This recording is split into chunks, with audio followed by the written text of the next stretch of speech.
नमस्कार. गुंजन रेसिपी मराठीमध्ये तुमचे खूप खूप स्वागत आहे. आज आपण शिल्लक राहिलेल्या इडलीच्या बॅटरपासून सँडविचचा प्रकार पाहणार आहोत. त्यासाठी हा व्हिडिओ शेवटपर्यंत नक्की पहा. इथे मी एक प्लेट घेतलेली आहे. खोलगट अशी प्लेट घ्यायची आहे आणि ह्याला आपण व्यवस्थित असं तेल लावून घ्यायचं आहे. शिल्लक राहिलेलं इडलीचं बॅटर घेतलेलं आहे. हे इडलीचं बॅटर छान असं फर्मेट झालेलं आहे. तुम्ही पाहू शकता. आता जी आपण प्लेटला तेल लावून घेतलेली आहे त्याच्यामध्ये आपण हे अर्धं इडलीचं बॅटर टाकून घेऊया. पळीने मोजलं तर हे 5 ते 6 पळी मी टाकून घेतलेलं आहे. पळी माझी एकदम छोटी आहे, तुम्ही बघू शकता. आणि हे ताटात व्यवस्थित असं पसरवून घ्यायचं आहे. एकसारखं सर्वीकडे झालं पाहिजे. दुसरीकडे मी गॅसवर कढईमध्ये पाणी गरम करायला ठेवलेलं आहे. त्याच्यामध्ये एक रिंग टाकलेली आहे. त्याच्यावर आता हे इडलीच्या बॅटरचं आपण प्लेट ठेवून घेऊया आणि एक 5 मिनटं आपण ही स्टीम करून घेणार आहोत.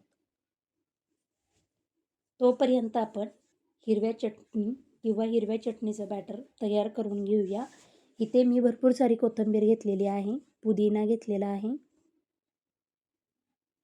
अर्धा चमचा जिरा, हिरवी मिरची, 5-6 लसूण पाकळ्या आणि अर्धा इंच आलं घेतलेलं आहे. आता घेतलेले हे सर्व साहित्य आपण मिक्सरच्या भांड्यात काढून घेऊया. मिक्सरच्या भांड्यात काढल्यानंतर ह्यात पाणी न टाकता आपण काय करायचं, हे जे वाटताना इडलीचं बॅटरच आपण ह्याच्यामध्ये टाकून घेऊया. इथे मी छोटी 3 पळी हे बॅटर टाकून घेतलेलं आहे आणि हे मिक्सरला वाटून घ्यायचं आहे. मस्त असं आपली ही हिरवी चटणी तयार झालेली आहे. आपले 5 मिनटं झालेले आहेत. कढईमध्ये जे आपण स्टीम करायला ठेवलेलं होतं ते मस्त असं 5 मिनटं झाल्यानंतर आपण झाकण काढून घेणार आहोत आणि जे हिरव्या मिरचीचं आपण वाटण तयार करून घेतलेलं आहे ते आपण ह्या बॅटरवर टाकून घेऊया. गॅसची फ्लेम एकदम लो ठेवायची आणि ह्याच्यावर आपण आता हे पसरवून घेऊया. व्यवस्थित असं सर्व ताटामध्ये पसरवून घेतलं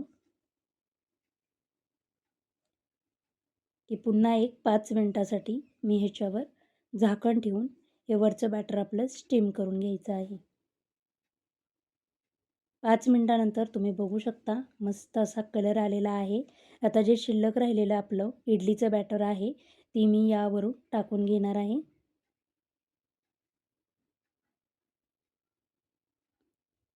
आणि आपण हे प्लेटमध्ये पुन्हा पसरवून घेऊया.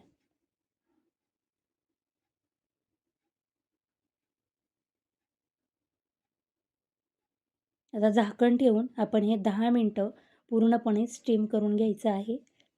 गॅसची फ्लेम मिडियम ठेवूनच आपण हे स्टीम करून घेणार आहोत.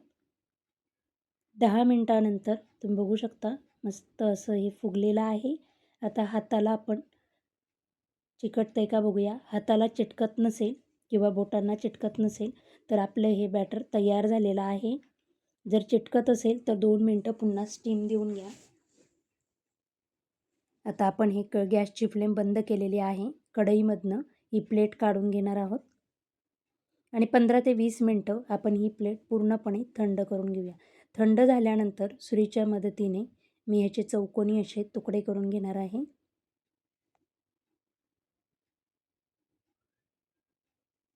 एकदम पोटभरीचा असा हा नाश्त्याचा प्रकार किंवा मुलांच्या डब्यासाठी देखील आपण हे असे देऊ शकतो. आता आपण चौकोनी तुकडे करून घेतल्यानंतर ती प्लेट बाजूला ठेवूया. इथं तडका पॅनमध्ये 2 चमचे तेल गरम करून घेतलेले आहे. तेल एकदम कडकडीत असं गरम करायचं. त्याच्यामध्ये अर्धा चमचा मोहरी, अर्धा चमचा जिरे, हिरव्या मिरचीचे काही तुकडे टाकून घेते, कढीपत्ता आणि ही तयार केलेली फोडणी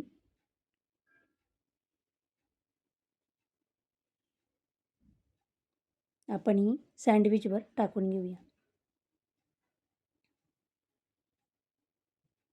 तुम्हाला जर माझे व्हिडिओ आवडत असतील तर प्लीज लाईक, शेअर, सबस्क्राईब करा. मस्त असं आपलं हे तयार झालेलं आहे. आता मी ह्याच्यावर थोडी बारीक कट केलेली कोथिंबीर टाकून घेते. आता त्यातलं मी एक तुम्हाला काढून दाखवते. बघा तुम्ही तळाला बिलकुल चिकटलेलं नाही आहे. एकदम मस्त असं आपलं हे इडलीच्या बॅटरपासून सँडविच तयार झालेलं आहे. एकदम मऊ लुसलुशीत. आपण इथं कुठलाही सोडा वापरलेला नाही आहे किंवा इनो वापरलेला नाही आहे. खाण्यासाठी देखील भन्नाट लागतं. मी हे चटणीबरोबर आणि सॉसबरोबर सर्व्ह